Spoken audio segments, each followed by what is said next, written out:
సత్య సాక్షి అను మా టీవీ కార్యక్రమమునకు ప్రేమపూర్వక ఆహ్వానము. సత్య సాక్షి.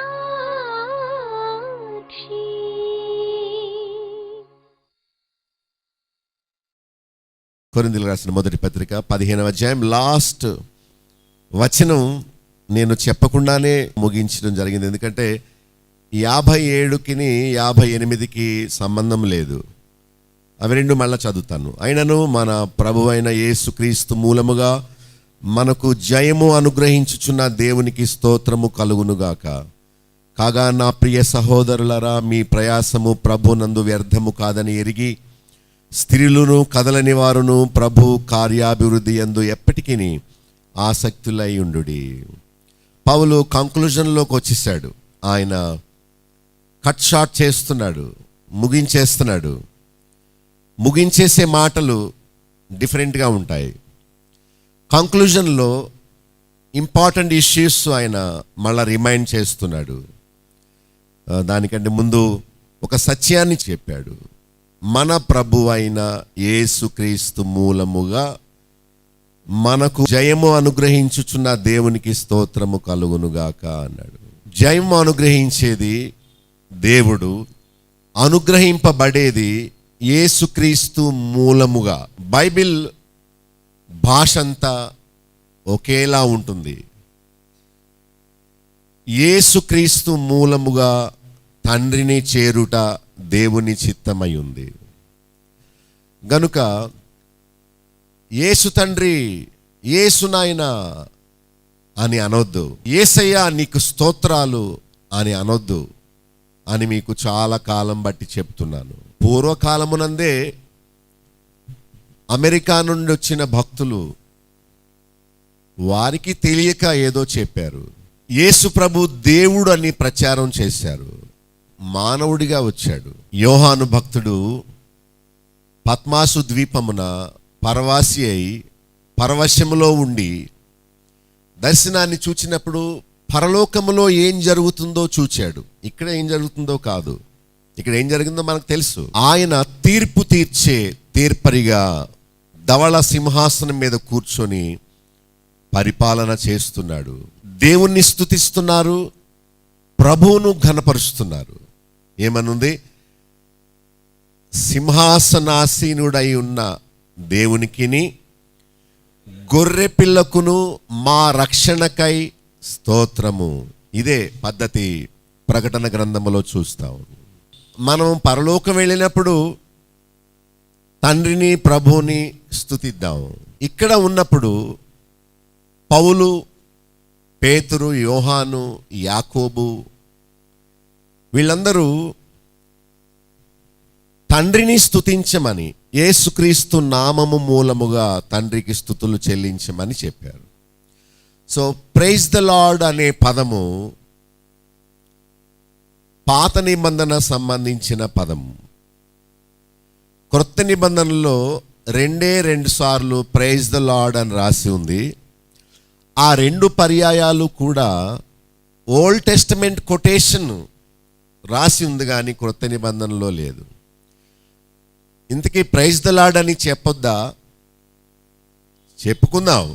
కానీ లార్డ్ అనగానే తండ్రిని గురించి ఆలోచిద్దాం. తండ్రిని గురించి చెప్పబడినప్పుడు గాడ్ అని ఉంది, లార్డ్ అని కూడా ఉంది. అయితే కుమారుని గురించి చెప్పబడినప్పుడు గాడ్ అని కాక ఓన్లీ లార్డ్ అని ఉంది. దేవుడు అని కాక ప్రభువు అని ఉంది. దేవుని ఆత్మ కలిగిన వాడు తప్ప యేసు ప్రభు అని ఎవ్వడు ఒప్పుకోడు. సో పరిశుద్ధాత్మ దేవుడు మనలో ఉండి యుక్తముగా ఎలా ప్రార్థన చేయాలో మనకు నేర్పిస్తాడు. చాలా కాలము నుండి చాలా తప్పు విధానాలు అమలులో ఉన్నాయి. మనము వాటిని అనుసరించొద్దు, వాక్యము అనుసరిద్దాం. భక్తులు మనకు అది కాదు, ఇది బైబిల్ ఎలా చెబుతుందో అనుకున్నప్పుడు సరి చేసుకుందాం.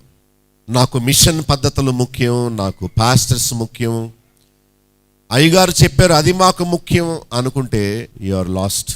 నాకు ట్రూత్ కావాలి, నాకు మనుషులు ముఖ్యం కాదు, మీరు కూడా ముఖ్యం కాదు. I want to know the truth and follow the truth అని అనుకుంటే దేవుని ఆత్మ మనకు తప్పక గ్రహింపు ఇస్తాడు. దేవుడు క్రీస్తు ద్వారా మనకు జయము అనుగ్రహిస్తాడు. ఎగ్జామ్స్లో జయము కాదు, రోగాల నుండి జయము కాదు, కోర్టు కేసుల నుండి జయము కాదు, లేక భూసంబంధమైన వాటి మీద జయము కాదు. ఇదంతా పరసంబంధమైన, ఆత్మ సంబంధమైన, పాపం మీద, లోక ఆశల మీద, పాతాళ బలము నుండి, సాతాను యొక్క సంకెళ్ళ నుండి విజయము, విక్టరీ. ప్రజలందరూ అపార్థం చేసుకున్నారు. దేవుడిచ్చే విజయము లోక సంబంధమైన అనుకుంటున్నారు. మా భర్త మర్డర్ చేశాడు, జైలుకి వెళ్ళాడు, పాస్టర్ గారు త్వరగా వచ్చేసేలా ప్రార్థన చేయండి. ఓ యేసుక్రీస్తులో జయము ప్రకటిస్తున్నాడు. ఆయన శిక్షా కాలముకు ముందే యేసునామమున బయటకు వచ్చును గాక. నేను చెప్తున్నాను, చూసుకో, మీ ఆయన వచ్చేస్తాడు అంటే గోడ దూకి రావాలి. ఇక దేవుని ఉద్దేశం ఏంటంటే అతను శిక్షా కాలములో ఉంటూ పశ్చాత్తాపపడాలి అనేది దేవుని ఉద్దేశం. అంతేగాని చెరసాలలో నుండి జయము కాదు. ఫైనాన్షియల్ డిసిప్లిన్ లేక అప్పులు పాలవుతారు ప్రజలు. ఎందుకంటే అవసరాలేవో కోరికలేవో వారికి డిఫరెన్స్ తెలీదు. చూచినవన్నీ నావి అయిపోవాలనే కోరిక మనల్ని అప్పులు పాలు చేస్తుంది. ఆర్థికపరమైన క్రమశిక్షణ మన అప్పులు తీరుస్తుంది, మనకు ఉన్నతమైన భవిష్యత్తు ఇస్తుంది. నాకు ఫ్యామిలీ తెలుసు, వాళ్ళు రోజు చికెన్ లేకపోతే ఉండలేరు. బైబిల్ అంటుంది మాంసం ఎక్కువగా తినేవారితో సహవాసం చేయొద్దని. మీరు రోజు చికెన్ తింటే ప్రెషర్ ఎక్కువైపోద్ది, మీకు ఆత్మ బలహీనం అయిపోతుంది, శరీరం బలం అయిపోతుంది, నువ్వు ఓడిపోతావు. మితము. వాళ్ళకు అప్పులు ఉన్నాయట. ఎందుకంటే రోజు చికెన్ తింటే అప్పులు ఉండవా? మీకు ఇష్టమే తినండి, అది కాదు నా ఉద్దేశం. లగ్జూరియస్ లివింగ్ మంచిది కాదు, ధనాపేక్ష మంచిది కాదు. కాగా అన్న వస్త్రములు గలవారమై తృప్తి కలిగి ఉందాము అని పౌలు చెప్పాడు. సో మనం దేవుని నమ్ముకున్నాక మన మైండ్ సెట్ అంతా మారిపోవాలి. ఏముంది వాటిలో? ఏముంది తిండిలో? ఏముంది విలువైన వస్త్రాల్లో? ఏముంది విలువైన వస్తువుల్లో? సంపాదించడం, షాపింగ్ చేయడం కొందరికి ఎంత పిచ్చో. వెళ్తారు, ఏదో కొనేస్తారు, ఉండాలి స్వైప్ కార్డు ఉంటుంది కదా, అది ఎప్పుడు తీసుకెళ్ళొద్దు. అది లేకపోవడం మంచిది. అది లేకుండా ఉండడం వల్ల మనకు డిసిప్లిన్ ఉంటుంది. అది ఉంటే మనకు అన్లిమిటెడ్ అయిపోతుంది. సో మనము వరల్డ్లీ అఫైర్స్కి దూరంగా ఉండి ఎక్కువ బైబిల్తో, వాక్యంతో ఎక్కువ గడుపుదాం సమయాన్ని. దేవుడిచ్చే జయము వేటి మీదో తెలుసుకుందాం. గనుక దేవునికి స్తోత్రము కలుగునుగాక అంటున్నాడు. మీ ప్రయాసము ప్రభునందు వ్యర్థము కాదు, తన నామమును బట్టి చూపిన ప్రేమను మరుచుటకు దేవుడు అన్యాయస్తుడు కాడు. God is a rewarder, reward giver. దేవుడు ఇస్తాడు, తప్పక ఇస్తాడు. ఆయన మీద ఆధారపడినప్పుడు నమ్మకమైన వానికి ఇస్తాడు. మీ ప్రయాసము వ్యర్థము కాదు. మేము చాలా రిపేర్స్ చేసి, ఇవన్నీ క్లీన్ చేసి, చైర్స్ అన్నీ వేసి ప్రార్థన చేసుకున్నాం. అప్పుడే ఈ వాక్యం ఇచ్చాడు దేవుడు. ప్రభువునందు మీ ప్రయాస ఏమవదు, వ్యర్థము కాదు. Never go in vein. So మీరు విశ్వాసంతో పని చేస్తున్నారు. ఎన్ని చైర్స్ వేస్తే అన్ని నేను ఫిల్ చేస్తాను. మీరు నా పని కోసం ఏం అడిగితే దాన్ని నేను మీకు ఇస్తాను. సో మీరు ఇన్వెస్ట్ చేసే టైము అది ఏమవదు, ప్రయాస. Pastor, it took a couple of hours for me to drive here. 2 గంటలు పట్టింది పాస్టర్ గారు ఇక్కడ రావడానికి, మళ్ళా వెళ్ళేటప్పటికి చాలా లేట్ అయిపోతుంది పాస్టర్ గారు. నో, ప్రభునందు మీ ప్రయాస వ్యర్థము కాదు. It is an investment that you are putting in for your future life. Time investment, money investment, మీ లేబర్ ఇన్వెస్ట్మెంటు, ఇదంతా ప్రతిఫలము ఆశించి చేస్తున్నావు. ఒక ఫ్యామిలీని చూడటానికి వెళ్ళాను. చాలా ఏజ్డ్ పర్సన్, లేచి నిలబడలేరు. నన్ను చూడగానే ఆయన లేచి నిలబడి ఇలాగన్నారు. నేను చాలా సంతోషించాను. ఆయన వైఫ్ అంటున్నారు, టీవీకి దగ్గరికి వెళ్ళిపోయి, అంటే కొంచెం వినికిడి శక్తి తగ్గింది, దగ్గరకు వెళ్ళి అలాగా వింటారట వాక్యం. ఈ వయసులో నీకెందుకు అంత ఆతురత అంటే, నేను ఇప్పటి వరకు మిస్ అయింది, ఇప్పుడు చచ్చిపోయి ముందు పొందుతున్నాను. పరిపక్వత అనేది ఇప్పుడు నాకు వస్తుంది. చాలా స్ట్రాంగ్ మ్యాన్. స్ట్రాంగ్ అంటే శారీరకంగా స్ట్రాంగ్ అని కాదు, మెంటల్గా ఫిజికల్గా కూడా చాలా స్ట్రాంగ్, చాలా కమాండింగ్ పవర్ ఉన్న వ్యక్తి, రైల్వే ఆఫీసరు. సో మనకి ఇవ్వబడిన లిమిటెడ్ టైము ఎప్పుడు ఎండ్ వస్తుందో తెలియదు. ఈ లిమిటెడ్ టైంలోనే మనం ట్రూత్ని తెలుసుకొని చనిపోదాం, ప్రభు రాకడలోకి వెళతాం. సో ఇంతవరకు అనవసరమైన ఇన్వెస్ట్మెంట్ చేసాం. మన డబ్బు, మన టైము, మన శక్తిని వృధా చేశాం లోకాని కోసం, మనుషుల కోసం, ప్రాపకం కోసం. అయితే ప్రభువునందు మీ ప్రయాస వ్యర్థము కాదని తెలుసుకోవాలి. గనుక మీరు ఎలా ఉండండి? స్థిరులను కదలని వారును ప్రభు కార్యాభివృద్ధి యందు ఎప్పటికీ ఆసక్తులై ఉండండి అని చెప్పాడు. అంటే ఫైనల్ ఎగ్జార్టేషన్, ఇంగ్లీష్లో ఎగ్జార్టేషన్ అంటే హెచ్చరిక, ఫైనల్ హెచ్చరిక. చెప్పబడిన, నేర్పించబడిన ఈ బోధలో మీరు స్థిరంగా ఉండండి, తొలగిపోవద్దు, డిస్ట్రాక్ట్ అవ్వద్దు. మళ్ళీ రేపు ఇంకొక అతను వస్తాడు, ఏదో కొత్త బోధ తెస్తాడు, ఇది కూడా బాగానే ఉన్నట్టుందని చెప్పి అటు వెళ్ళిపోకండి. ఏ పునాదిలో మిమ్మల్ని పెంచానో ఆ విషయంలో మీరు స్థిరంగా. మీకు పత్రికలు రాస్తున్నాను, వాటిని చదువుకోండి. వాళ్లకు రాసిన పత్రిక మీరు తెప్పించుకొని మీరు చదువుకోండి. సో స్థిరంగా ఉండండి, అస్థిరంగా ఉండొద్దు అని హెచ్చరిస్తున్నాడు. ఈ రోజుల్లో రోజుకు ఒక కొత్త బోధ పుట్టుకొస్తుంది. బ్రెన్నమ్ అనేవాడు నేనే క్రీస్తుని అంటున్నాడట. వాడు ఏం చేయాలి చెప్పండి? యెహోవా సాక్షులు ఇల్లు తిరుగుతున్నారు, మనమే తిరగం. వాళ్ళకి ఎవరో జీతం ఇచ్చినందుకు కాదు, మరేంటో అది పిచ్చి, ఎందుకు తిరుగుతారో వాళ్ళలా. సో చాలా తప్పు బోధలు ఉన్నాయి. ఎక్కువ అమెరికాలో ప్రారంభం అవుతాయి, ఆ తర్వాత నెక్స్ట్ డే హైదరాబాద్కు వస్తాయి. దేవుని మందిరం ఒక పబ్లా చేసేసారు. ఒక గిటారు, ఒక జాజ్ డ్రమ్ సెట్ ఉంటుంది, టిక్ కొడతాడే. ఇదంతా సినిమాల్లో పూర్వం చూసేవాళ్ళం. God's presence should not be a club. దేవుని సన్నిధి ప్రశాంతంగా అన్నీ మర్చిపోయి ధ్యానంలోనికి వెళ్ళిపోవాలి. డివోషన్, క్వైట్గా ఉండాలి. అది మన శరీరము, మన భారాలు, మన ఇల్లు, మన సమస్యలు ఇవన్నీ మర్చిపోయి ఒక రకమైన ట్రాన్స్లోనికి వెళ్ళిపోయి ఎస్ లార్డ్ అని దేవునితో కంప్లీట్గా కనెక్ట్ అయ్యి చేసేది. సో ఈ మ్యూజిక్ మనల్ని డిస్ట్రాక్ట్ చేయకూడదు, గోలగా ఉండకూడదు, సైలెంట్గా ఉండాలి. 1 or 2 సాంగ్స్ లేకపోతే 3 సాంగ్స్, టైం ఉంటే ఒక 4 సాంగ్స్. కానీ దేవుని సన్నిధిలో గడిపే టైము కచేరీ అయిపోకూడదు. What is there in songs? మనం పాడుకున్నాం అనుకోండి 20 పాటలు. What is the fruit? ఏంటి దానివల్ల ఉపయోగం? ఆలోచించండి. మ్యూజిక్ ఎంటర్టైన్మెంట్కి లొంగొద్దు. ఎవరో ఫారినర్స్ వచ్చారట, ఎర్రతోలు చూస్తే నీకేంటి? వానికి ఏం తెలుసు? We have to hate. నువ్వే అక్కడ నుండి ఈ సంస్కృతిని మా దేశానికి తీసుకొచ్చావు. తప్పు బోధలన్నీ మేడ్ ఇన్ అమెరికా అనమాట, అక్కడ నుంచి ఇక్కడికి వస్తుంటాయి. We should not care. ఎవరయ్యా నువ్వు ట్రూత్ బోధించేవాడవైతే మేము వింటాం.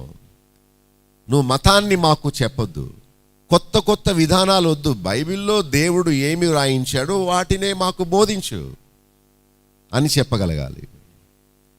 సో కొందరికి కొత్త అంటే ఇష్టం, సాటిస్ఫాక్షన్ అనేది మనం అలవర్చుకోవాలి.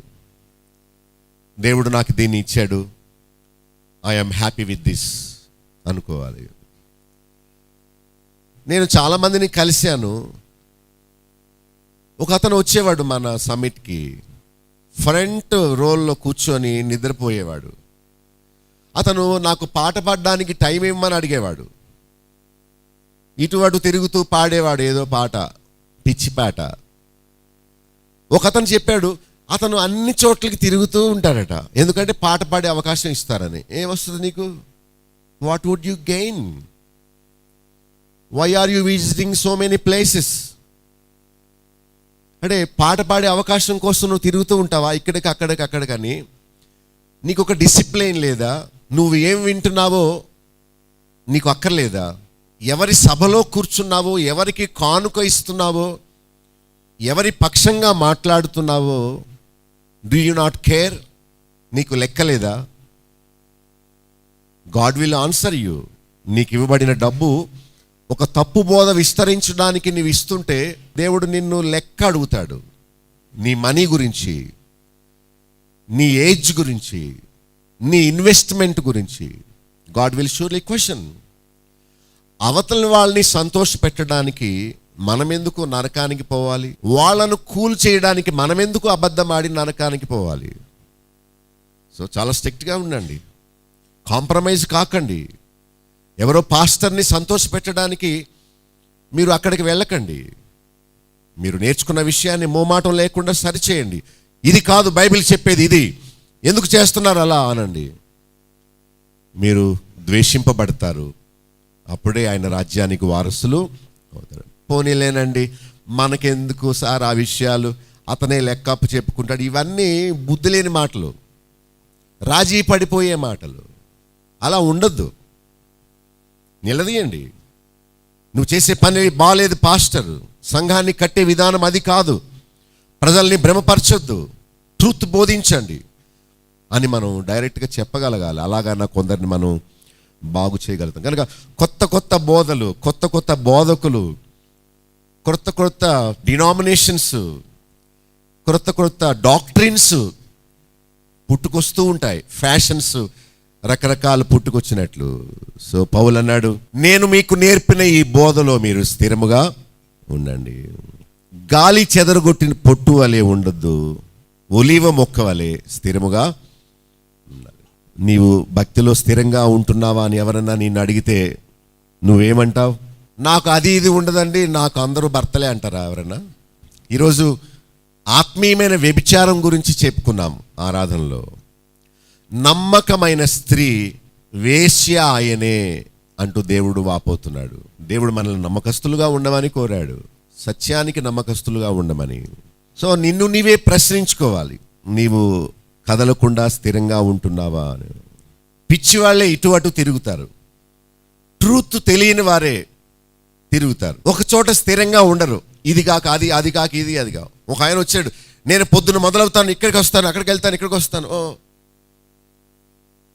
ఎందుకు తిరుగుతున్నావు అలా అంటే, అన్నీ చూడాలి, ఏమో ఏ పుట్టలో ఏ పాము ఉందో అన్నట్టు, ఏ బోధకుని చేతిలో ఏ ఉంటుందో ఆయన చేయి కూడా నెత్తి మీద వేయించుకుందాం. In how weak they are, ఎంత బలహీనులో చూడండి.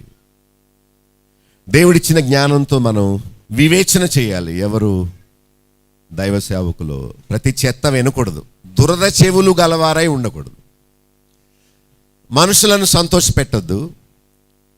దురద చెవులు అంటే క్రొత్తది నేర్చుకోవాలి, తమాషా చూడాలి, ఎంటర్టైన్మెంట్ కావాలి, నాకు మంచి మ్యూజిక్ కావాలి, ఎయిర్ కండిషన్ కావాలి, గుర్తింపు కావాలంటారు కొందరు.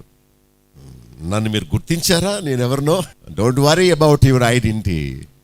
నిన్నెవరో గుర్తించాలని నీవు చూడొద్దు, దానికోసం ప్రయాసపడొద్దు. మనం ఎవరో కొంత మర్చిపోవాలి. కొలస్సీ పత్రిక చూడండి 1:23లో స్టెడ్ ఫాస్ట్నెస్ గురించి ఈరోజు మాట్లాడతాను. పునాది మీద కట్టబడిన వారై స్థిరముగా ఉండి, మీరు విన్నట్టు ఆకాశము క్రింద ఉన్న సమస్త సృష్టికి ప్రకటింపబడినట్టు ఈ సువార్త వలన కలుగు నిరీక్షణ నుండి ఏం చేయకూడదు, తొలగిపోక ఏం చేయాలి, విశ్వాసమునందు నిలిచి ఉండిన ఎడల ఇది మీకు కలుగును. పౌలను నేను ఆ సువార్తకు ఎవరట పరిచయం. పునాది ఈజ్ వర్డ్ ఆఫ్ గాడ్. దేవుని వాక్యం అనే పునాది మీద మన ఆత్మీయ జీవితాన్ని కట్టుకోవాలి, కానీ మిషన్స్ మీద కాదు. ఒక ఆమె అన్న మాట నాకు వినిపించింది, ఏమనంటే అన్ని సంఘాల కంటే హెబ్రోన్ గొప్పది. నేను అక్కడే పుట్టాను, అక్కడే పెరుగుతాను, అక్కడే చచ్చిపోతాను, మీ పద్ధతి నాకు నచ్చలేదు. Okay, I will not force you to come here. నువ్వు చూస్ చేసుకొని ఎక్కడికి కావాలి అక్కడికి వెళ్ళు. నాకు ఆరాధించే సమయం ఇవ్వాలి మీరు, మరి నీకు ఇస్తే ప్రక్క వాళ్ళకి ఇవ్వాలి. ఒక 20 మందికి ఇచ్చి మిగతా వాళ్ళని ఇగ్నోర్ చేయడం తప్పు కదా? ప్రతి వాళ్ళము వారే ఆరాధన చేయాలా? వారు చేస్తుంటే అందరూ వినాలా? నిద్రపోరా? 2-3 గంటల సేపు ఆరాధన పేరు చెప్పి అలా ఒకరి తర్వాత ఒకరు తర్వాత చేసి చేసి చేసి దేవుని మందిరం విసిగిపోయే స్థలంగా ఉండకూడదు. ఆ ఫైరు చల్లబడిపోకూడదు. ఇండివిజువల్ వర్షిప్ ఎవరింటి దగ్గర వాళ్ళు చేసుకోవాలి. సో ఆమె అన్నది ఐ విల్ నాట్ కమ్ అన్నది, నేను రానంది. ఓకే, నో ప్రాబ్లం, రాకండి మీరు అని చెప్తాను. మా నాన్నగారు కూడా హెబ్రోన్ సేవకుడు ఆయన. సో మీరెవరంటే నేను హెబ్రోన్ అని చెప్పను, లేక భక్త సింగార్ అని చెప్పను, లేక జాషువా డానియల్ గారి సంఘం అని చెప్పను, చెప్పకూడదు. మిషన్ని మర్చిపోదాం, మనుషుల్ని మర్చిపోదాం. Saint John's, saint Mary's, saint వాళ్ళు సెయింట్స్ కాదు, నీతిమంతుడు ప్రభు ఒక్కడే. సో మనుషుల పేర్ల మీద కట్టిన సంఘాలు మనకు ముఖ్యము కాకూడదు.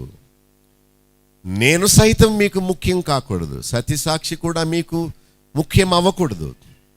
It is only God and his word. నాకైనా అంతే, మిమ్మల్ని ఎక్కువ ప్రేమించకూడదు, మీకోసం నేను బోధన మార్చుకోకూడదు, మిమ్మల్ని తృప్తిపరచడం కోసం, మీ కంటిన్యూటీ కోసం, మిమ్మల్ని కంఫర్ట్ చేయడానికి నేను ప్రయత్నించకూడదు.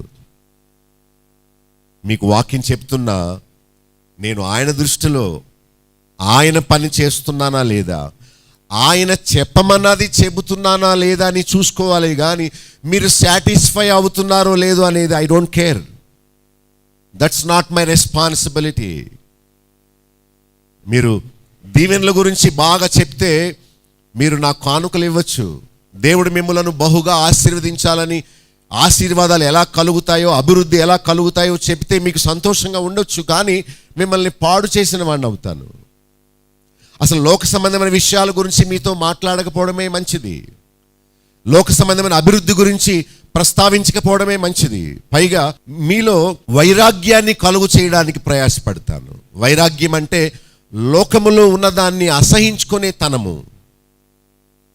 మీ శరీరాన్ని ప్రేమించొద్దు, వస్తువుల్ని ప్రేమించొద్దు, మనుషుల్ని ప్రేమించొద్దు అనే మీకు నేర్పడానికి ప్రయత్నిస్తాను. సో పునాది మీద కట్టబడిన వారు అంటే అర్థం మిషన్ మీద లేక వాక్యం మీద. మీరు ఇసుక మీద కట్టుకుంటారా లేకపోతే రాయి మీద కట్టుకుంటారా? ఇంకో ప్రశ్న అడుగుతాను, వెరీ కేర్ఫుల్ క్వశ్చన్. మీరు ఇప్పటి వరకు ఇసుక మీద కట్టుకున్నారా, రాయి మీద కట్టుకున్నారా? వీళ్ళెవరు మాట్లాడలేదు. So that would be a bad question. ఇంకొక ప్రశ్న అడుగుతాను, మీ జీవితాన్ని మీరు రాతి మీద కట్టుకుంటారా, దేవుని వాక్యం అనే రాయి మీద కట్టుకుంటారా, క్రీస్తు అనే బండ మీద కట్టుకుంటారా, లేక ఏదో ఒకటి అనుకొని ఇసుక మీద కట్టుకుంటారా? ఇప్పుడు మంచి ఆన్సర్ చెప్పారు. At least I wish. If you desire you will build. మీకు అదేమీ లేదనుకోండి, ఏదో ఒకటి అండి అనుకున్నారా అనుకోండి, అసలు మీకు ఇసుక ఏదో, పునాది ఏదో, రాయి ఏదో మీకు. సో మీరు వాక్యమను బండ మీద, క్రీస్తు అనే బండ మీద మన జీవితాన్ని, ఎందుకంటే రేపు తుఫాను వచ్చినప్పుడు, ఒక శోధన వచ్చినప్పుడు మనం నిర్మించుకున్న ఈ ఆత్మీయ జీవితం అనే గృహం పడిపోకుండానట్లు మంచి పునాది మీద మనం కట్టుబడు. కొందరు అంటారు తెలివి తక్కువగా, నేను అక్కడికి వెళ్తానండి అప్పుడప్పుడు. వెళ్తామండి, వెళ్ళిరండి, ఇక్కడికి ఎందుకు వస్తారు అంటే you don't see the difference అనమాట. వాక్యం ఏదో, సోది ఏదో, సొల్లేదో మీకు తెలియదు అనమాట. సో పునాది మీద కట్టబడిన వారు ఎలా ఉండాలి? స్థిరముగా. మీరు ఏదైతే విన్నారో, ఏదైతే సర్వ సృష్టికి ప్రకటింపబడిందో ఆ సువార్త వలన కలుగు నిరీక్షణ నుండి. సువార్త వలన కలుగు నిరీక్షణ అంటే పునరుత్థాన జీవం గురించే. పౌలు చెప్పిన సువార్త ఏంటంటే క్రీస్తు తిరిగి లేచినట్లు మనము లేస్తాము. తండ్రి అయిన దేవుడు ఆయనను లేపినట్లు మనల్ని కూడా. సువార్త ఇదే. ఈ సువార్త వలన కలుగు నిరీక్షణ నుండి తొలగిపోక ఏమనుంది లాస్ట్లో? విశ్వాసమందు ఎలా ఉండండి? సత్యము నుండి తప్పిపోక మరణము వరకు నమ్మకంగా ఉంటేనే బహుమానం. ఈరోజు మన వాక్యం అదే. రక్షణ తప్పిపోతుందా? దేవుడిచ్చిన రక్షణ స్థిరమైంది అయితే మధ్యలో దాన్ని పోగొట్టుకునే అవకాశం ఉన్నదా? అంటే ఉన్నది, నీ చేతిలోనే ఉంది. వస్త్రమును కడిగి నీకు అప్పగించాడు, మళ్ళా దాన్ని బాడి చేసుకోకూడదు. ఒకవేళ నీవు బుద్ధి లేని వ్యక్తి వలె నీ ఆత్మ దీపాన్ని ఆర్పివేసుకుంటే నీవు ఆయన రాకడలో ఎత్తబడవు. ఏ సంఘములో ఉన్నా, ఎంత మంచి వాక్యం చెప్పే సంఘములో ఉన్నా, ప్రభు రాకడ సమయానికి నీవు తప్పిపోయి ఉంటే, లోకపు భ్రమల్లో నిద్ర మత్తులో ఉంటే నీవు విడిచిపెట్టబడతావనేది సత్యం. కొందరు తప్పు బోధకులు ఏమంటారంటే రక్షణ శాశ్వతమైంది. నిజమే, నువ్వు కావాలని తప్పిపోతే దేవుడేం చేస్తాడు? ఒక పాస్టరు నా దగ్గరికి వచ్చి వాళ్ళ అమ్మాయి వెళ్ళిపోయిందని చెప్పాడు. మా అమ్మాయి ఎక్కడికో వెళ్ళిపోయిందని 15 రోజులు అయిందని. అరే, మీ అమ్మాయి వెళ్ళిపోతే నువ్వు సావధానంగా చెప్తున్నావేంటి? యవనస్తురాలు వెళ్ళిపోయిందా, ఇలా ఉన్నావే అని నాకు తెలిసిన ఆ పోలీస్ ఆఫీసర్కి ఫోన్ చేసి ఆడపిల్ల తప్పిపోయిందట చూడండి. అప్పుడు ఆయన చెప్పాడు, ఆమె తప్పిపోవడం కాదు, కావాలని లేచిపోయింది. మేము వెతకడానికి వెళితే నేను మేజర్ని అయిపోయాను, నువ్వెవడో నన్ను వెతకడానికి, నాకు ఇష్టమైన పార్ట్నర్ నేను చూసుకున్నాను, గెట్ అవుట్ అందట. నోరు మూసుకుని వచ్చేసారు పోలీసులు. ఎవడో కాపాడండి కాపాడండి, ఈ దుర్మార్గుడు నన్ను లాక్కుపోతున్నాడు అని ఎవరన్నా అడిగితే బలము లేని మనమే, ఓయ్ ఏంట్రా అపాయ్, ఎందుకు అమ్మాయిని అలా బాధపడతావు అని మనమే ఎదుర్కొంటాం. కానీ ఎవరు చూడకుండా ఆమె గోడ దూకి పారిపోయింది అనుకోండి, ఎవరు కాపాడుతారు ఆమెను? రక్షణ కూడా ఇదే ఇంతే. నీవు ఆయన సంరక్షణలో ఉంటే ప్రమాదవశాత్తు పడిపోయిన దేవుడు నిన్ను లేపుతాడు అనేది సత్యం. నువ్వు కావాలని ఊబిలో చిక్కుకుపోతే దేవుడు కూడా నిన్ను కాపాడడు. ఆ పంది కావాలని బురదలోకి వెళ్ళిపోయి కూర్చుంటే దాన్ని లేపితే లేస్తుందా? లేదు. అది గొర్రె పిల్ల కనుక నీటి చుక్క పడగానే దులుపుకొని పరుగునే వెళ్ళిపోతుంది అక్కడ నుండి. సో కుక్కలు పందులు పరలోక రాజ్యంలో ప్రవేశించు, గొర్రె పిల్లలే ప్రవేశిస్తాయి. సో పాపములో పడిపోవడం సహజమే, కానీ పాపములో జీవిస్తూ ఉండడం విశ్వాసికి సహజం కాదు. ఒకవేళ విశ్వాసి పాపములో సంతోషిస్తున్నాడు అంటే అసలు అతను విశ్వాసే కాదు. ప్రారంభములో జరిగిన మార్పు నిజమైంది కాదు, అందుకనే ఇంకా మట్టి తింటుంది ఆ గొంగళి. సో మన మరణం వరకు ఎలా ఉండాలి?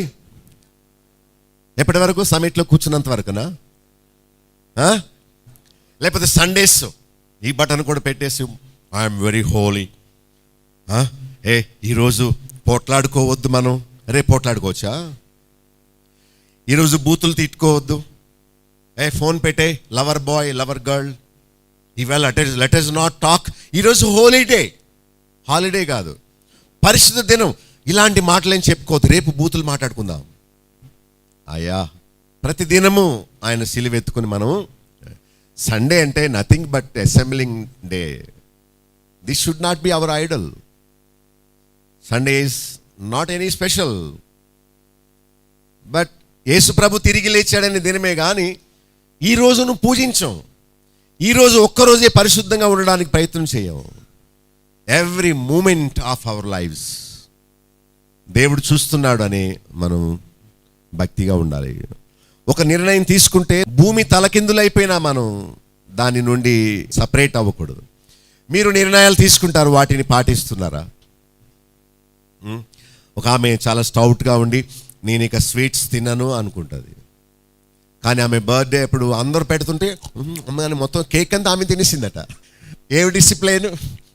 నీవు తీసుకున్న నిర్ణయంలో నీకే స్థిరత్వం లేనప్పుడు నిన్ను ఎవరు కంట్రోల్ చేయగలరు? ఎవరు చేయలేరు. సో అస్థిరంగా ఉండొద్దు అని చెప్పాడు, స్థిరంగా ఉండండి అని చెప్పాడు. భక్తి అనేది ఒక ప్రయాణం. మనం స్టార్ట్ చేసాం, దాన్ని ఆపకుండా ముందుకు వెళ్ళిపోవాలి. మధ్యలో ఆగిపోకూడదు. దినదినము నూతన పరచబడాలి. గలతీ పత్రిక చూడండి 6:9 లాస్ట్ చాప్టర్. మనము మేలు చేయుట యందు విసుగక యుందము, మనము అలయక మేలు చేసితిమేని తగిన కాలమందు పంట కోతము. చూసారా? ఐఎమ్ డన్ అని ఎప్పుడూ అనుకోకండి. క్రైస్తవ భక్తి ప్రయాణంలో ఐఎమ్ డన్ అంటే అమ్మా అయిపోయింది, ఇక నాకు చాలు, బాప్తీసం తీసేసుకున్నాను, పాస్టర్ గారితో తల మీద చేయి వేయించి అభిషేక ప్రార్థన చేసేసుకున్నాను, చర్చికి ఇవ్వాల్సినవి ఇచ్చేసాను. ఏదో భక్తిలో రిటైర్మెంట్ ఉంటుందా? లేదు. చనిపోయే వరకు ప్రయాణమే కొనసాగుతూ ఉండాలి. నేను ఎప్పుడు ఒక మాట అంటుంటాను, ఏమనంటే ఒక నదిలో స్విమ్ చేస్తూ ఈత కొట్టేవాడు మధ్యలోకి వెళ్ళాక ఐఎమ్ డన్ అనుకుంటే మునిగిపోతాడు కదా. ఈత కొట్టేవాడు గమ్యం చేరే వరకు చేతులు లాగినా ఆయాసం వచ్చినా తాను he should continue to swim. So never give up. Paulu ఇచ్చే ఎక్సోటేషన్ ఏంటంటే అస్థిరులుగా ఉండద్దు. ఈ ఆసక్తిని, ఆ డిజైర్ని పోగొట్టుకోవద్దు అని చెప్తున్నాడు. అలసిపోవద్దు, విసుగవద్దు. ఒకే పనిని రొటీన్గా మనం చేస్తుంటే మనకి విసుగుదల వస్తుంది కదా. ఒక హాస్టల్లో ఎలా ఉంది మీకు ఫుడ్ అని అడిగాను ఒక అబ్బాయిని. అన్నాడు ప్రతి పూట పప్పే అన్నాడు. రోజు పప్పు చారు, పప్పు సాంబార్ వేస్తారట. అంటే అది పప్పు కాదు, అది సాంబారు కాదు, కొంచెం లూజ్ పప్పు అనమాట. ప్రతి పూట అదేనట. ఇక కర్రీ లేదు, అది సాంబార్ కాదు, అది పప్పు ఫ్రై కాదు, అది మిక్స్డ్ అనమాట. 4 వెజిటబుల్స్ దానిలో పడేసేయడం, కాస్త పప్పు వేసేయడం, తినేసేయడం, తాగేసేయడం. I'm fed up with that diet. మన తెలుగులో ఒక సామెత ఉంది, పొరిగింటి పుల్ల కూర రుచి. అంటే ఈ ఇంట్లో పులుపు ఎక్కువ వేయడం లేదు, ఆ ఇంట్లో పులుపు వేసి వండారట. అందుకనే రోజు తినేదానికి ఇది కొంచెం డిఫరెంట్గా ఉన్నది, అందుకని రుచిగా ఉంటుందట. అది లోక సామెత. మనం ఎప్పుడు ఫెడప్ అవ్వకూడదు. ఏమండి ఎప్పుడు ఈ పాస్టర్ గారేనా, ఎప్పుడు ఈ బోధలేనా, ఎప్పుడు చీవాట్లేనా, మొట్టికాయలేనా, అభినందన లేదా, మాకు గుర్తింపు లేదా, ఆశీర్వాదాలు లేవా, ఎప్పుడు ఇదేనా? మరి ఏం చేస్తామండి? ఒక పద్ధతిలో దేవుడు మనల్ని సృష్టించాడు. ఇంకేముంది? అయితే చికెన్, లేకపోతే మటన్, లేకపోతే ఫిష్, ఇంకేముందండి? ఏం తేవాలి నీకు? ఎప్పుడు చికెన్, మటన్, ఫిష్ అయినా, ఇంకేం లేదా దేవుని సృష్టిలో అంటే ఏముంటుంది? అదే మరి, అదే ఎక్కువ. అది ఇక్కడ ఏదో చూసుకొని విసిగిపోయి ఇచ్చాము, ఇంకా ఇవ్వాలా, ఇన్ని సంవత్సరాలు ఇచ్చాను, ఇంక చాలదా, ఎంత ఇచ్చాను? మొన్న కామెంట్ ఉంది, నీకు ముందు నుంచి ఎంత ఇచ్చాను తెలుసో అంటుంది. ఎంత ఇచ్చావేటి అన్నాను. ఆమె ఆటో మీద వచ్చిన ఛార్జీలు కూడా నాకే ఇచ్చినట్టు చెప్తుంది ఆమె. నేను అన్నాను, నేను మర్చిపోయినామా మీరేం కానుక ఇచ్చారు, నాకు అది గుర్తుండదు. నేనట ఆమెను లెక్క చేస్తలేదట. ఆమె ఇచ్చిన కానుకలను బట్టి ఆమెను బాగా చూసుకోవాలట. I don't care, you gave it to God. ఆ డబ్బు మీ దగ్గర ఉన్నప్పుడు మీది బాధ్యత, నా దగ్గరకు వచ్చినప్పుడు నేను లెక్క ఒప్పు చెప్పాలి. ఎక్కువ రెస్పాన్సిబిలిటీ. ఇచ్చి ఇచ్చి విసిగిపోయాను నేను. అదే వద్దంటున్నాడు. ప్రభు కార్యాభివృద్ధి యందు అప్పుడప్పుడు అన్నాడా, ఎల్లప్పుడూ అన్నాడు, ఎప్పటికీ ఆసక్తులై ఉండండి. ఎప్పటికీ అంటే ఆ ప్రేమ సన్నగిల్లిపోకూడదు, ఫేడ్ అవ్వకూడదు. వస్త్రాలు కొంతకాలానికి కొన్ని వాషులకు వెళ్ళిన తర్వాత ఏమవుతాయి? వెలిసిపోతాయి. అలా మీ ప్రేమ ఉండొద్దు. Let your love be constant. మీ ప్రేమ నిలువరముగా ఉండనివ్వండి. ఎమోషనల్గా ఉండొద్దు, ఎప్పుడు కాన్స్టెంట్గా ఉండండి. ఉంచండి మీ ప్రేమ అని చెప్పాడు. సో మేలు చేయటం ఏం చేయకూడదు? విసుగవద్దు. అలయక మేలు చేస్తే తగిన కాలమందు రివార్డ్స్ ఉంటాయి, పంట కోస్తాం. ఎప్పటికీ ఆసక్తులై ఉండాలి. శ్రమల్లో, శోధనల్లో, అభివృద్ధిలో, మనుషుల వలలో, లోక భ్రమల్లో తొలగిపోవద్దు. ఒక్క విషయంలో తప్పిపోయినా అన్ని విషయాల్లో మనము తప్పిపోయినట్టే అని చెప్పాడు. పేతురు రాసిన 2వ పత్రిక 3వ అధ్యాయం 14వ వచనం. ప్రియులారా, వీటి కొరకు మీరు కనిపెట్టువారు కనుక శాంతము గలవారు ఆయన దృష్టికి నిష్కళంకులుగాను నిందారహితులుగాను కనబడినట్లు జాగ్రత్త. మన ప్రభు యొక్క దీర్ఘశాంతము రక్షణార్థమైన తెలుసుకొనుడి. పౌలు చెప్పిన బోధ గురించి చెప్తున్నాడు. పేతురు పౌలు గురించి మాట్లాడుతున్నాడు. పౌలు రాసినవన్నీ గ్రహించుట కష్టము. అంటే కొరింథీ పత్రిక ఎవరు రాశారు చూడండి. వీటిని విద్యా విహీనులను, అస్థిరులైన వారును లేఖనములను అపార్థం చేసుకున్నారు. ఎందుకంటే తమ స్వకీయ నాశనమునకు అపార్థం చేస్తున్నారు. ప్రియులారా, మీరు ఈ సంగతులు ముందుగా తెలుసుకొని ఉన్నారు గనుక ఓకే చూడండి, మీరు నీతి విరోధుల తప్పు బోధల వలన తొలగింపబడి మీకు కలిగిన స్థిర మనస్సు విడిచిపెట్టి పడిపోకుండా ఏం చేయాలి? కాచుకొని ఉండండి.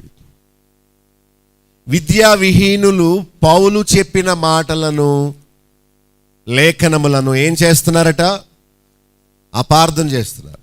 ఒక ఆమె అడిగింది, ఏమండి మా పల్లెటూరు నుండి మీరు ఎందుకు పట్టణానికి వెళ్ళిపోయారు అని. నేను అన్నాను, నీవు ఇప్పటికి పోట్లాడడం మానేసావా అని అడిగాను. ఆమెకును ఆమె కోడలకి రోజు పోట్లాటేనట, బూతులు తిడుతుందట.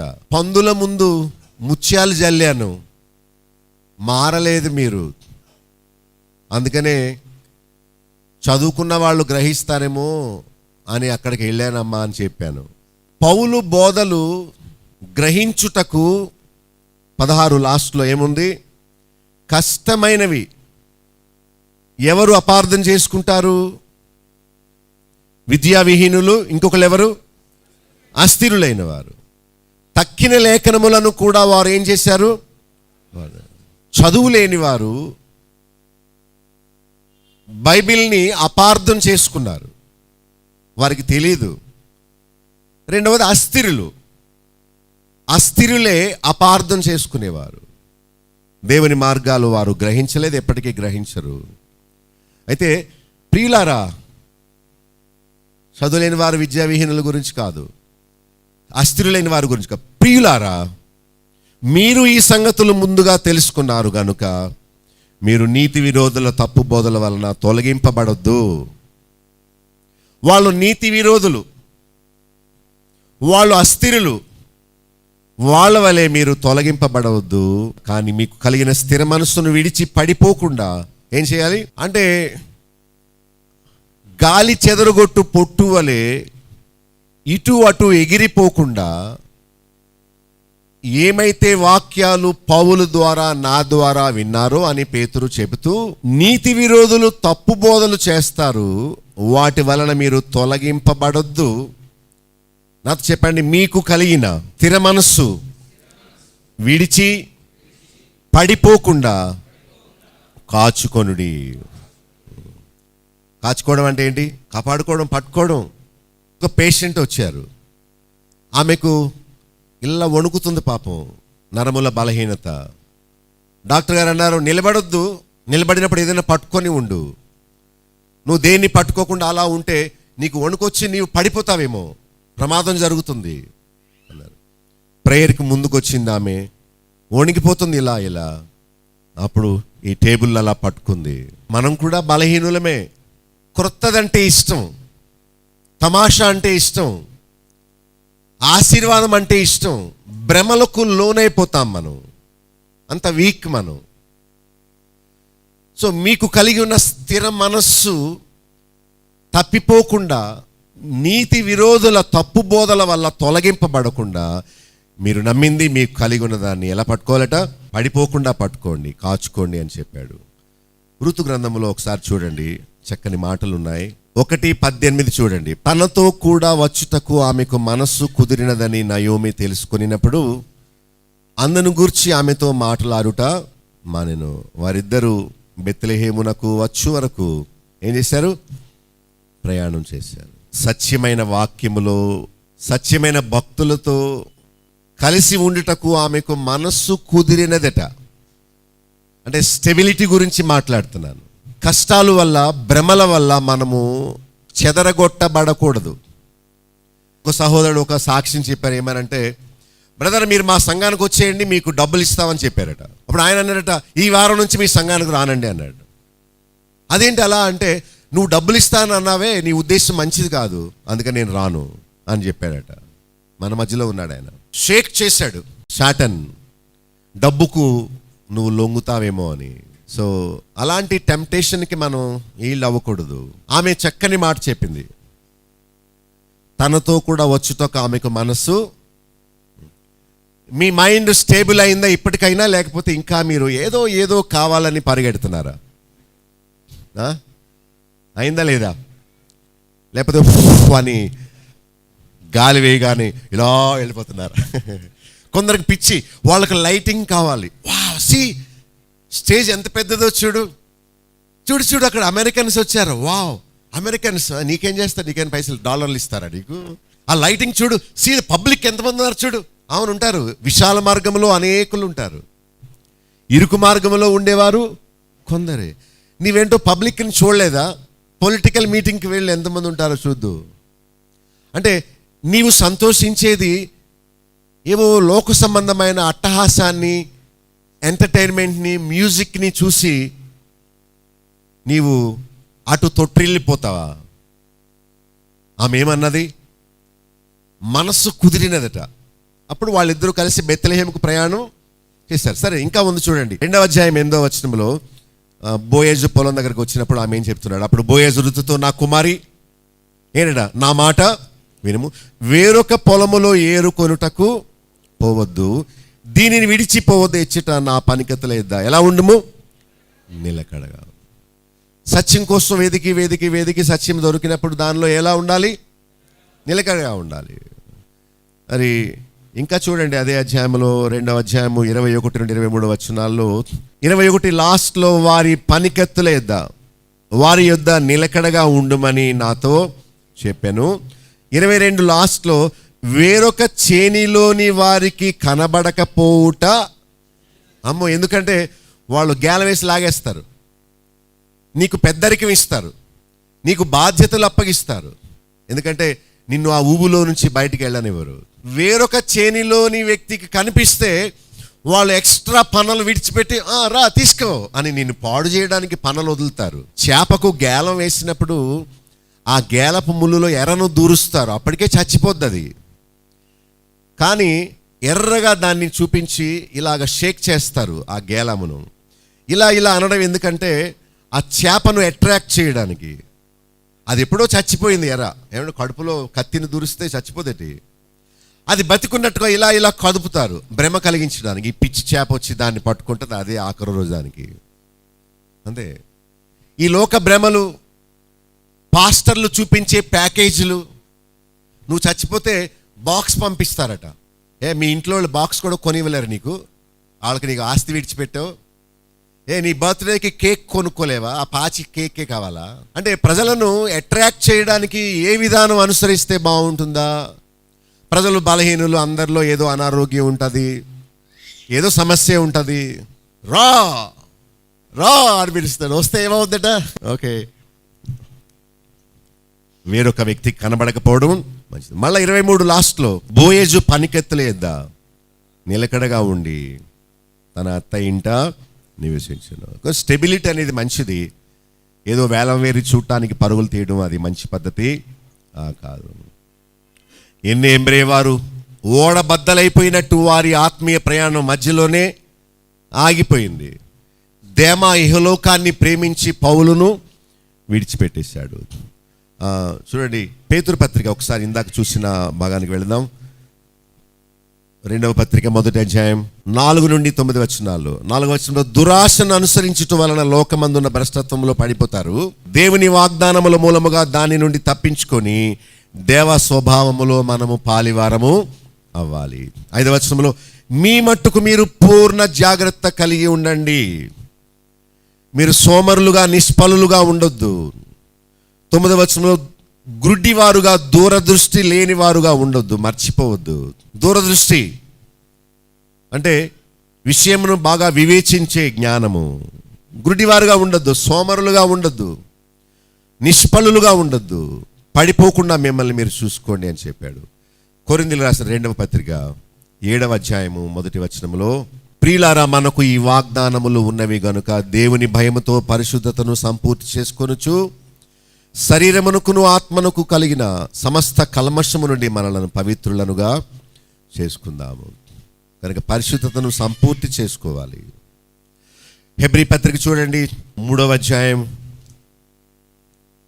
హెబ్రీ 3:12 నుండి, సహోదరులారా, జీవము గల దేవుని విడిచిపోవునట్టి విశ్వాసం లేని దుష్ట హృదయం మీలో ఏమైనా ఏందని ఉండినే, ఒకవేళ ఉండినేమో అని జాగ్రత్తగా.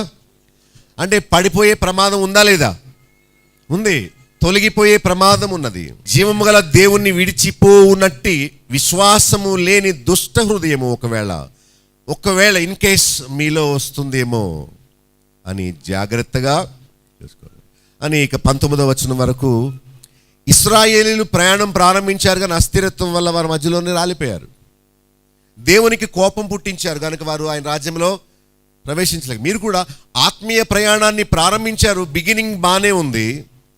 ఒకవేళ మీరు లోక విషయాల్ని చూసి డిస్ట్రాక్ట్ అయ్యి దేవునికి కోపం పుట్టించి అరణ్యము మధ్యలోనే ఆగిపోతారేమో.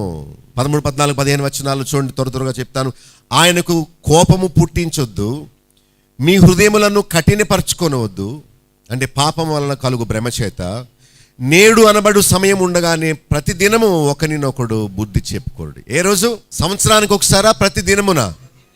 లూకా 9:23లో కూడా ప్రతి దినము సిలువ గురించి రాస్తుంది. ఇక్కడ కూడా ప్రతి దినము ఒకరినొకడు బుద్ధి. ఎందుకంటే మీరు పడిపోతారేమో కనుక ఏ రోజు బలము ఆ రోజు పొందునట్లు మనం ఆహారాన్ని, మాత్రలను ఎలా వేసుకుంటున్నామో ఆత్మీయంగా కూడా రేపు తొలగిపోతామేమో, రేపు పడిపోతామేమో అనే భయముతో ఒకరినొకడు ప్రతి దినము బుద్ధి చెప్పుకుంటూ మొదటి నుండి ఉన్న దృఢ విశ్వాసాన్ని ఎప్పటి వరకు? అంతము మట్టుకు గట్టిగా చేపట్టితేనే క్రీస్తులో మనం పాలివారము. అంటే మధ్యలో వదిలేస్తే మనము డెస్టినీ చేరం. మీరు అనుకోకండి, బాప్తీసం తీసుకున్నాను, ఐఎమ్ డన్, అయిపోయిందని అనుకోకండి. నో, మధ్యలో పడిపోయే ప్రమాదం ఉన్నది, శోధింపబడే ప్రమాదం ఉన్నది. కనుక చనిపోయే వరకు ఒకవేళ మనకు పిచ్చి పట్టకపోతే దినదినము మనం బుద్ధి చెప్పుకుంటూ వాక్యం వింటూ మొదటి నుండి ఉన్న దృఢ విశ్వాసాన్ని అంతము మట్టకు గట్టిగా పట్టుకోవాలి.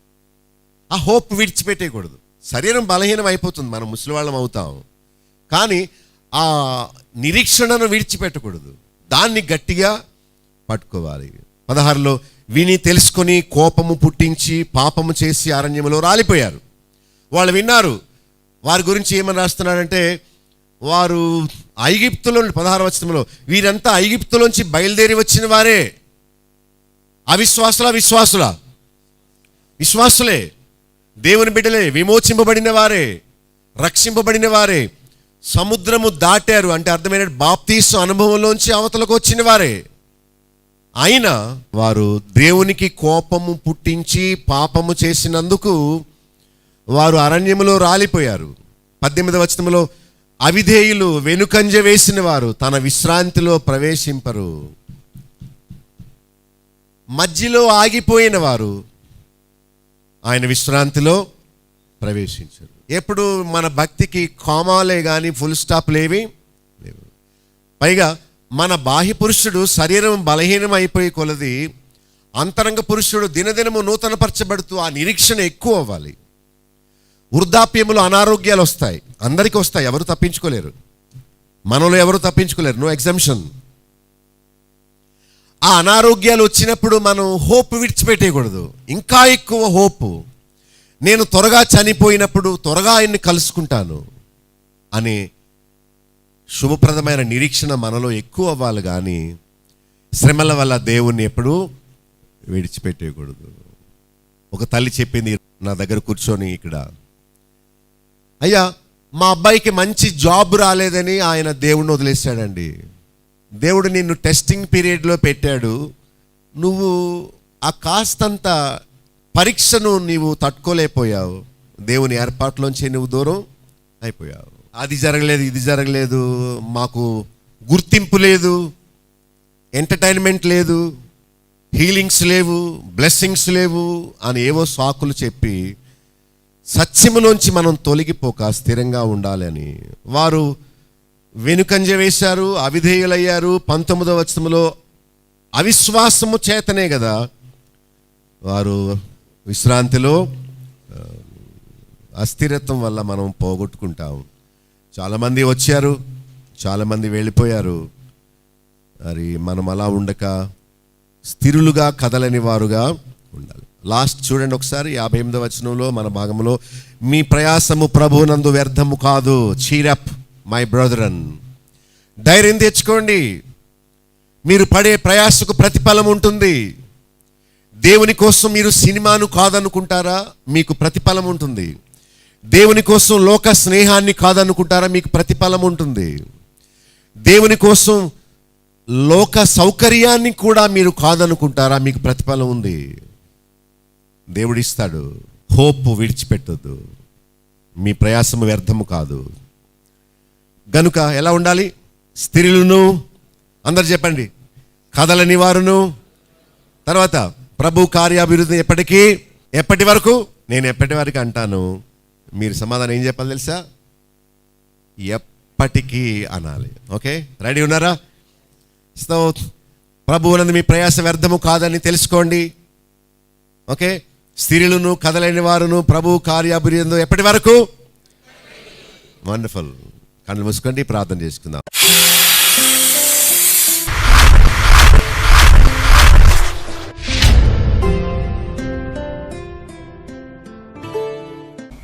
వందనాలు. నేను సత్యసాక్షిని. మీ హృదయంలో దైవచింతన ఉందా? సత్యం కొరకు ఆకలి దప్పులు కలిగి ఉన్నారా? దేవుడు మనలో ఆకలిని, దాహాన్ని ఉంచినట్లు ఆయన తెలుసుకోవాలనే దాహాన్ని కూడా ప్రతి ఒక్కరిలో ఉంచాడు. అయితే సరైన మార్గదర్శకులు లేక దేవుణ్ణి, ఆయన రక్షణ సంకల్పాన్ని మనం తెలుసుకోలేకపోతున్నాము. అసలు దేవుడెవరు? యేసుక్రీస్తు ఎవరు? పరిశుద్ధాత్ముడు ఏం చేస్తాడు? ప్రార్థన ఎలా చేయాలి? ఎవరిని స్తుతించాలి? బైబిల్ ఏం చెబుతుంది? ప్రభు ఏం చెప్పాడు? అపోస్తలులు ఎట్టి పునాది వేశారు? ఆది సంఘం ఉండినట్లు నేటి సంఘాలు ఎందుకు లేవు? మొదలగు వాక్య సత్యాలు సత్యసాక్షి కార్యక్రమంలో మీరు చూస్తారు.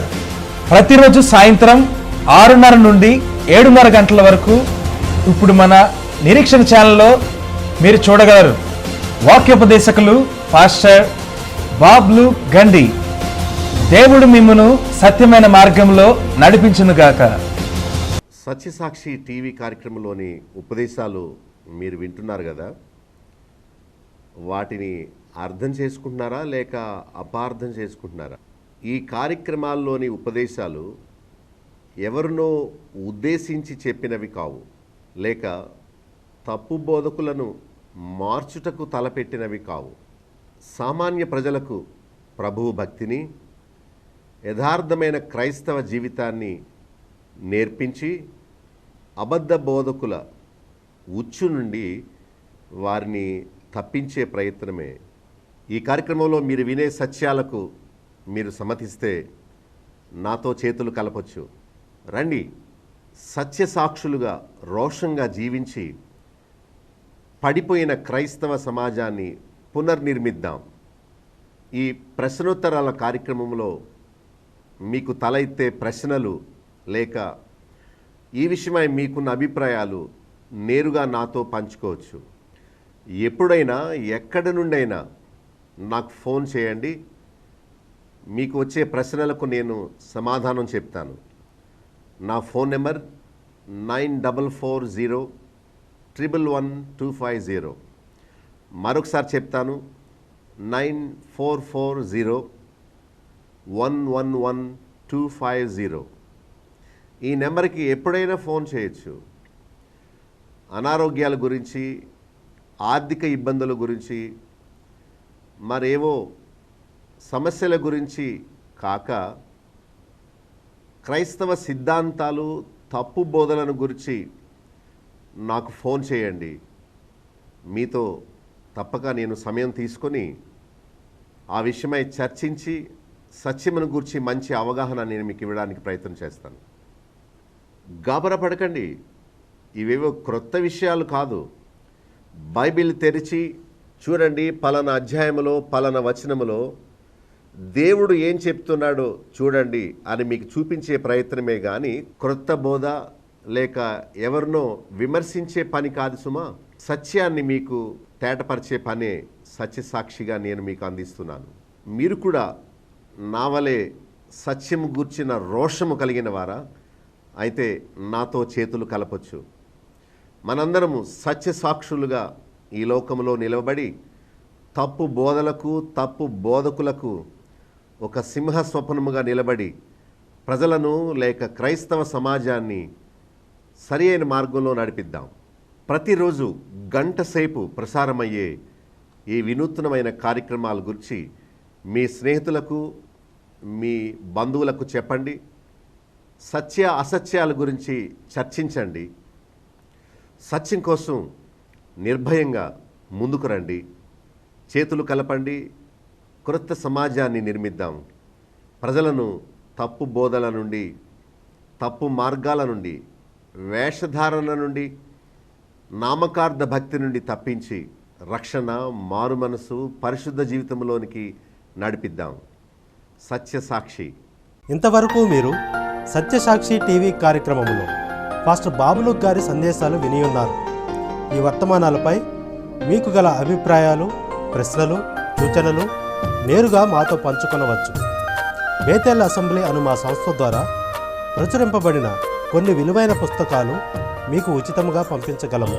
మీరు మీ పోస్టల్ అడ్రస్ మాకు SMS చేయండి, మీ ఇంటికి వాటిని పంపించగలము. ప్రతిరోజు ఎంతో శ్రద్ధగా వీక్షించే సత్యసాక్షి కార్యక్రమాన్ని గురించి మీ బంధుమిత్రులకు తెలియచెప్పండి. ప్రభు దీవెనలు మీకు మెండుగా కలుగుతాయి. మా చిరునామా డాక్టర్ బాబులుక్ గండి, chairman, Bethel assembly, Nallajerla. Pin code 534112, పశ్చిమ గోదావరి జిల్లా, ఆంధ్రప్రదేశ్. మా ఫోన్ నెంబర్స్ 08818277442. మరొక ఫోన్ నెంబర్ 277333. మా సెల్ నెంబర్ 9440111250. మరొక సెల్ నెంబర్ 9000000803. మా ఈమెయిల్ ఐడి satysakshiTV@gmail.com. మా వెబ్సైట్ www.bethelassembly.net.